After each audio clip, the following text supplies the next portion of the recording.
There is a beautiful story by Ramakrishna. One guy was caught by 3 thieves in the forest. They robbed him completely. One thief said, "Let us kill him. Why to leave him?" The second guy says, no, what is the need of killing? Unnecessary. Let us tie him in the tree and go away. Third guy, he waits after other 2 guys leave. The third thief, he comes near and releases him, says, "All right, I'll show you the way. Go to the nearby village and escape." He leads him to the nearest highway, leaves him. Then the guy who got robbed, he asked the thief, "Even though you are a thief, you helped me. Why don't you come to my house and have a cup of tea?" Thief says, "No, after all I am a thief. I can only help you this much. You go on your own. Now I will go on my path." So these 3 thieves are the 3 characters. The first thief who said, "Let us kill him," that is the tamas, inertia energy, the depression energy. The second thief who told, "No, we don't have to kill, let us tie him," that is the restlessness, rajas energy, restlessness, rajoguna. And the third thief who freed him and took him to the nearest highway is sattva, means intelligence, right knowledge. Even though right knowledge liberates you, he is a thief. It is a thief. That is why Patanjali puts even right knowledge as a modification of your mind. He says these 5 modifications can lead to suffering or joy. Even if it leads to joy, it is not enlightenment. Please understand. He says only it can lead to suffering or joy. It cannot lead you to enlightenment. It can lead you to only suffering or joy. One thing with the right knowledge, one good thing with the right knowledge is, it's like it can liberate you. It can take you to a space, you can be free once for all. Like the third thief. It takes you and shows you the way, leaves you in the nearby highway, it says, "I cannot come further, I am going on my way. You please go on your own way." He can do that much. Even without this. This is also compromising. So he says, right knowledge.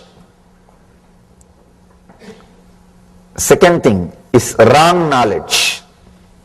Wrong knowledge all of us know. Whatever we have. Whatever we have. We don't have to say, no. This is not right knowledge. This is not right knowledge. This is not wrong knowledge. I am not saying to classify whatever we have. It's a simple, straight statement. Whatever we have is nothing but wrong knowledge. Whatever name you may give it, it is wrong knowledge. You can say, when you associate yourself with the mood swings of pitta, the liver or function, see, your mood swings will be based on your liver function. That is why early morning when you are out of bed, your mood will be different. In the noon, your mood will be different. In the night, your mood will be different. Means your thought pattern, mood swings are based on your liver functions. Anything which is out of your liver function is wrong knowledge. Please understand, any mood you go through, any knowledge you gain through the mood swings is wrong knowledge. It's like you are drunk. When somebody is drunk, whatever he sees is wrong knowledge. A small story. One guy is teaching his own son how to drink moderately.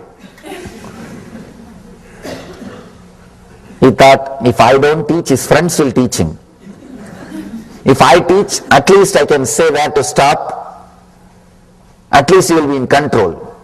So he continues the class. After some time the son asks, "Father, when should I stop taking?" when should I stop taking alcohol?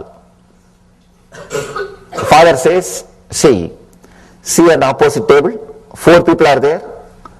When you see them as 8 people, you should stop taking. Son says, father, no, don't you see there are only 2.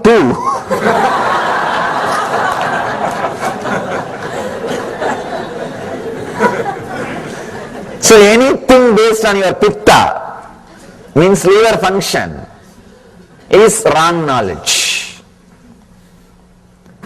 See, that is why when you want the food, your feeling idea about food is different.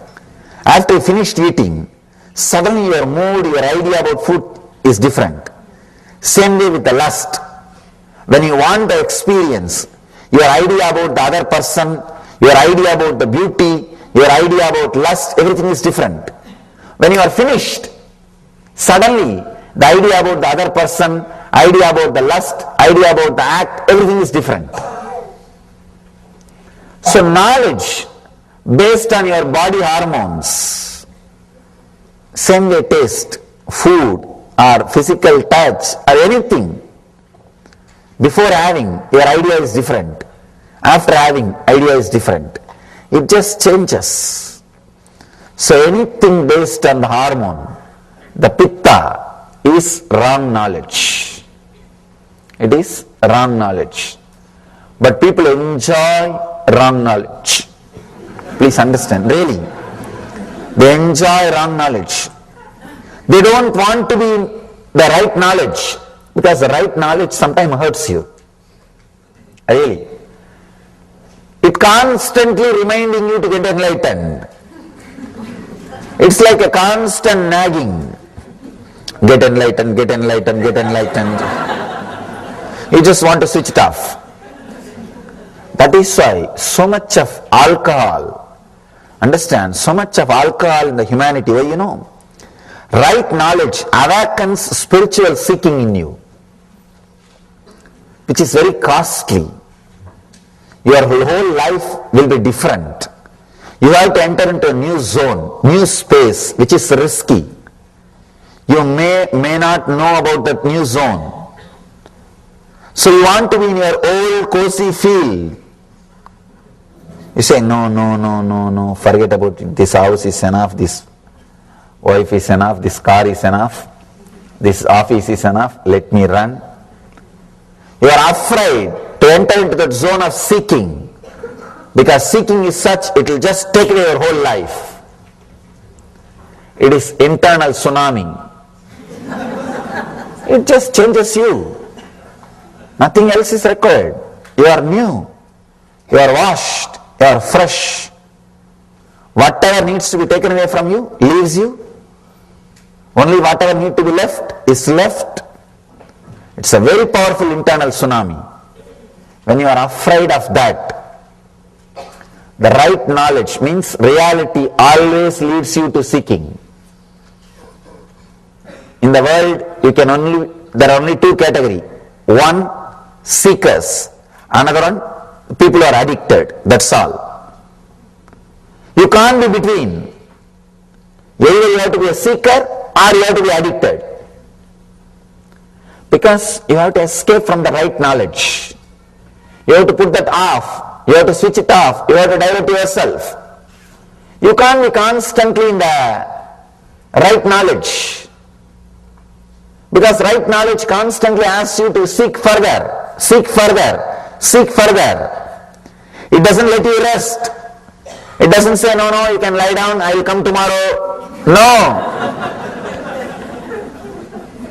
It's like credit card company. Constantly calling you. Constantly calling you. So seeking does not let you rest. That is why all over the world, why do you think all over the world, in all cultures, alcohol is like a habit? Alcohol is next to food, consumed next to food, because man wants to be in wrong knowledge. He wants to be in delusion. He wants to be deluded. He wants to be in imagination. He doesn't want right knowledge. He doesn't want to be in reality. How many laws? Almost all countries have laws about the alcohol. But no country is able to stop. No country is able to stop. All countries, all cultures, all civilizations, all of them tried to ban alcohol. At least few times they have tried. But the moment they ban through the law, more alcohol is consumed. It becomes a big problem. It becomes a big headache for the government, police, law enforcement departments. Then nothing can be done. They open it.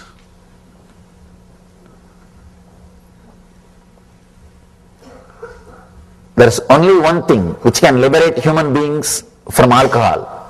That is encouraging spiritual seeking.